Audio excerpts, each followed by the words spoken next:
Motsi and welcome back to my YouTube channel. If this is your first time watching any of my YouTube videos, I'd like to say thank you so much for watching my YouTube video. Remember to press on the notification bell so that anytime I post something you're notified and you can watch all my content.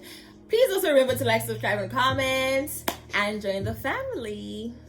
On this episode, I wanted to share my tips for getting an 8.0 for your IELTS reading examination. And if you want to hear more about this, stay tuned for more. I'll be right back. So for the reading examination, you're supposed to be able to complete a diagram or complete a table. The ability to tell the difference between the main idea and the supporting instruments or supporting ideas that the author is trying to bring into the reading article. Find specific information and also reveal the true purpose and the true argument or opinion that the writer is supposed to or is trying to portray. There are a couple of things that you need to do in the reading section that include summarizing, completing tables and graphs, short answers, sentence completion. There'll be a section for true, false, or not given. There'll be multiple choice. There will be a part where you're also supposed to match headings, match informations, and match sentence endings. In order for you to get a band 8, you need 35 out of 40 as the minimum that you get for that particular section. As I spoke in the other video, there's 4 sections in the IELTS English examination. There is reading, writing, listening, and speaking, and today I'll be focusing on reading. So tip number 1 would be don't expect to understand everything that is written in the article. Okay. Tip number 2 would be to practice your reading skills rather than your IELTS skills. What I mean by this, it's important for you to familiarize yourself with various aspects and various topics to acquire a lot of knowledge about many different things, because when the IELTS paper comes, there's going to be a lot of random topics that you may come across. So try by all means to read many educational topics, many educational books, National Geography, anything that is readable, read. and expand your knowledge and expand your grammatical skills. Tip number 3 would be to make sure that on the day of the examination you read and understand your instructions very carefully.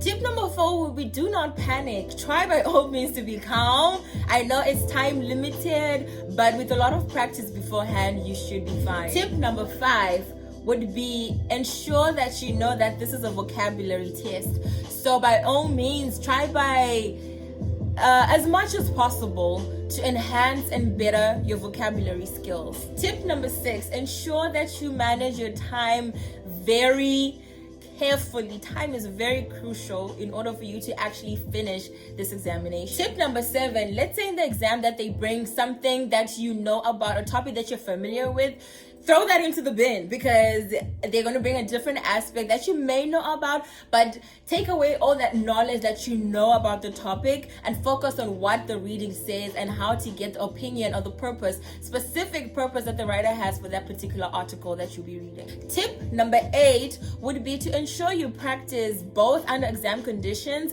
and at a slower pace, so that you're able to understand exactly what the exam is going to be like, and then you're also giving yourself enough time to practice and get up to the standard that will get you to an 8.0. Tip number 9, many students make mistakes when transferring their information onto the answering sheet, because you have the reading article, the reading paper, examination paper, and then you have a separate sheet for filling in your answers. Make sure that even after you've read and you've written your answers on the examination paper, when you're transferring it from the examination paper to the answering sheet, make sure that there are no mistakes. Number 1, answer that you wrote for number 1, here is number 1 on the answering sheet, because it could cost you a mark or 2. My tip number 10 would be make sure not to leave any blanks. Like, you never know, that answer that you're not sure about could be the answer that they're looking for. So do not leave any blanks. Answer every single question,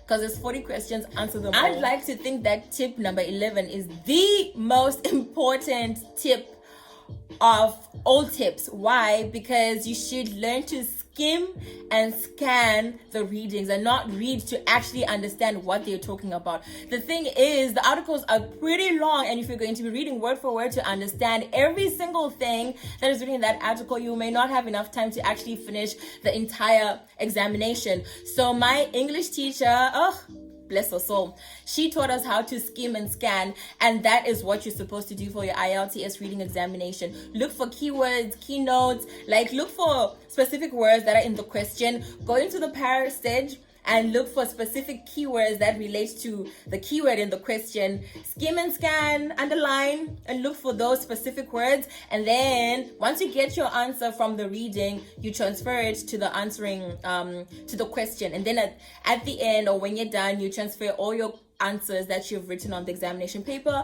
onto the answering sheet. But skimming and scanning is done to avoid losing time, because it's a time limited exam, so you need all the time that you can get. So every second, every minute counts. And thoroughly reading, because it's like four to five passages that you have to read. So in order for you to finish all of that will take you a long time to finish. So practice skimming and scanning, keywords, looking for the key purpose and the key opinion that the author has for that particular article. Tip 12 would be to look for keywords. As I said in tip 11, look for keywords whilst you're skimming and scanning. That way you can find answers to questions whilst looking for keywords. My tip 13 would be to develop your grammatical skills. Ensure that you read the dictionary if you have to. Okay, I'm joking. But look for books, educational books, academic work that can allow you to increase your vocabulary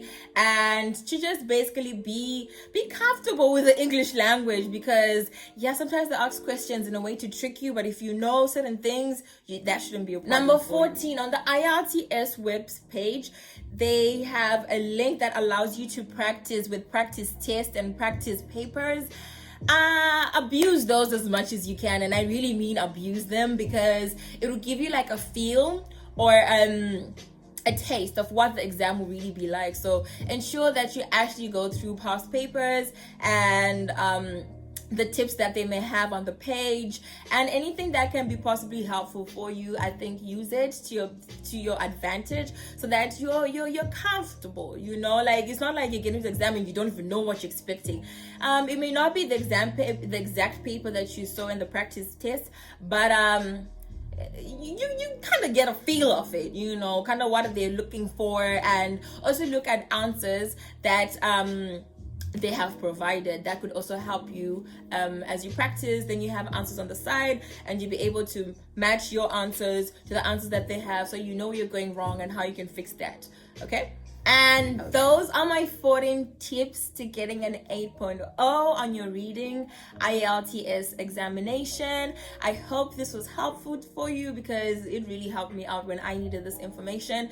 Let me know what you think, and if you have any other tips, just write them down on the comment section. I'd love to hear all about it. And that comes to the end of my video. Thank you so much for watching my YouTube video. Remember to like, subscribe, and comment. God bless you, and I'll see you in my next video. Bye. Have an awesome week.